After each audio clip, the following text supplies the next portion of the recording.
All welcome to I plus. ഞാൻ അക്ഷര. കേറ്റഡ് പരീക്ഷ, അടുത്ത പരീക്ഷയ്ക്കായി തയ്യാറെടുത്ത് തുടങ്ങിയവർക്ക് വേണ്ടിയിട്ട് നമുക്ക് തുടക്കത്തിൽ നമുക്ക് എത്രമാത്രം പഠിച്ചെത്തിയിട്ടുണ്ട്, ഇനി എത്ര ഇമ്പ്രൂവ് ചെയ്യാനുണ്ടെന്നൊക്കെ നോക്കാൻ വേണ്ടിയിട്ടും ചെറിയ ലെവലിൽ കുറച്ച് സൈക്കോളജി ക്വസ്റ്റ്യൻസ് ചെയ്ത് നോക്കാം.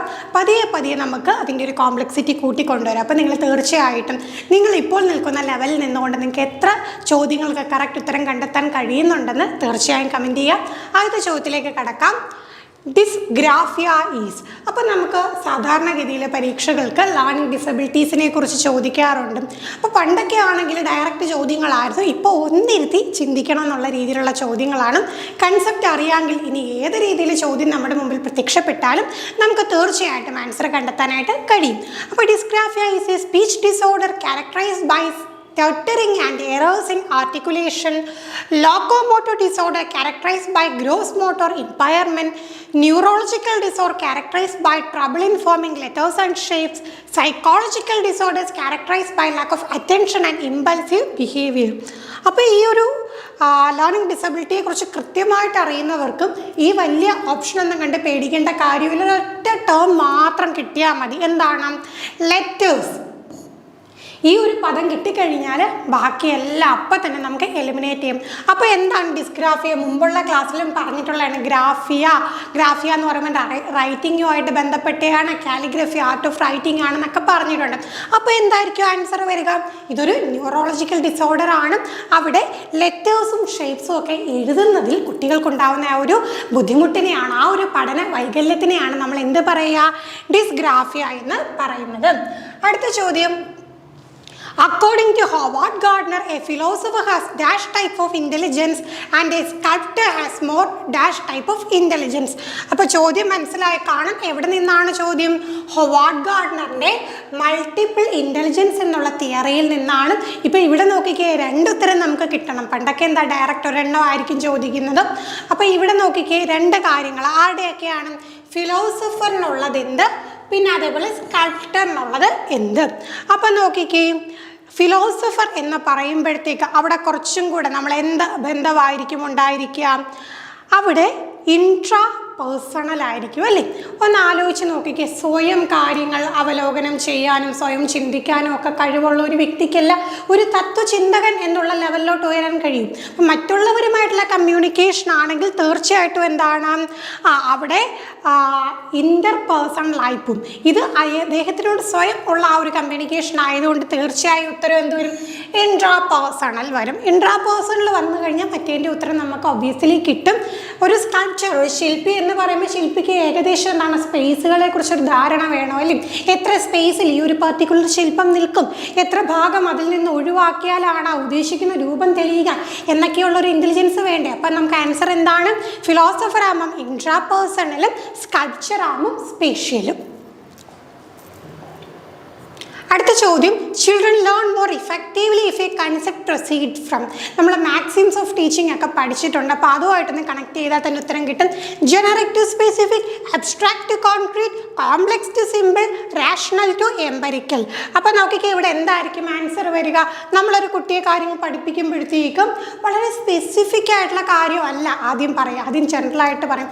ഉദാഹരണത്തിന് നമ്മൾ ചെടികളെക്കുറിച്ച് പഠിപ്പിക്കുന്നു, ആദ്യം ചെടിയെക്കുറിച്ച് ജനറലായിട്ട് പഠിപ്പിച്ചിട്ടല്ലേ പിന്നീട് ഇലയെക്കുറിച്ചും പൂവിനെക്കുറിച്ചും വേരിനെക്കുറിച്ചും തണ്ടിനെക്കുറിച്ചും ഒക്കെ പഠിപ്പിക്കാം. അപ്പോൾ തീർച്ചയായിട്ടും എന്താണ്? മോർ ജനറിക് ടു സ്പെസിഫിക്, ജനറലിൽ നിന്ന് സ്പെസിഫിക്കിലേക്കും. എന്തുകൊണ്ട് ബാക്കി ഓപ്ഷൻസ് ഒക്കെ തെറ്റി? ബാക്കിയൊക്കെ തിരിച്ചായിരുന്നു വരേണ്ടത്. ആദ്യം കോൺക്രീറ്റ് ആയിട്ടുള്ള ഐഡിയ പറഞ്ഞു കൊടുത്താലേ കുട്ടിക്കും അബ്സ്ട്രാക്റ്റ് ആയ കാര്യങ്ങൾ മനസ്സിലാകുകയുള്ളൂ. അതുപോലെ സിമ്പിളായിട്ടുള്ള കാര്യം പറഞ്ഞു കൊടുത്താലേ കോംപ്ലക്സ് മനസ്സിലാവുകയുള്ളൂ. എംപരിക്കൽ പറഞ്ഞു കൊടുത്താലേ റാഷണൽ മനസ്സിലാവുകയുള്ളൂ. ഈ അബ്സ്ട്രാക്റ്റ് ആണെങ്കിലും കോംപ്ലക്സ് ആണെങ്കിലും റാഷണൽ ആണെങ്കിലും എന്താണ്? ഹയർ ലെവലാണല്ലേ? അപ്പോൾ എപ്പോഴും കുട്ടികൾക്ക് നമ്മൾ ലോവർ ലെവലിൽ നിന്നാണ് ഹയർ ലെവലിലോട്ട് പഠിപ്പിച്ച് കൊടുക്കേണ്ടത്. അടുത്ത ചോദ്യം. Physical growth and development follow the dash and dash principles of development. ഡെവലപ്മെൻറ്റിൻ്റെ പ്രിൻസിപ്പിൾസിനെ കുറിച്ച് സ്ഥിരമായിട്ട് ചോദ്യം ചോദിക്കുന്നതാണ്. എന്താണ് ഡെവലപ്മെൻറ്റ്, എന്താണ് ഗ്രോത്ത്, എന്താണ് തമ്മിലുള്ള ബന്ധം, ഹെറിഡിറ്റിയുമായിട്ടുള്ള ബന്ധം, അങ്ങനെ കുറേ കാര്യങ്ങൾ ചോദിക്കാറുണ്ട്. ഇവിടെ എന്താണ്? പ്രിൻസിപ്പിൾസ് ഓഫ് ഡെവലപ്മെൻറ്റിൻ്റെ ആ ഒരു ഫിസിക്കൽ ഗ്രോത്ത് ആൻഡ് ഡെവലപ്മെൻറ്റ് നടക്കുന്ന സമയത്ത് പ്രിൻസിപ്പിൾസ് ഓഫ് ഡെവലപ്മെൻറ്റ് ഒരു ഓർഡർ അതെങ്ങനെയാണെന്നാണ് ചോദ്യം.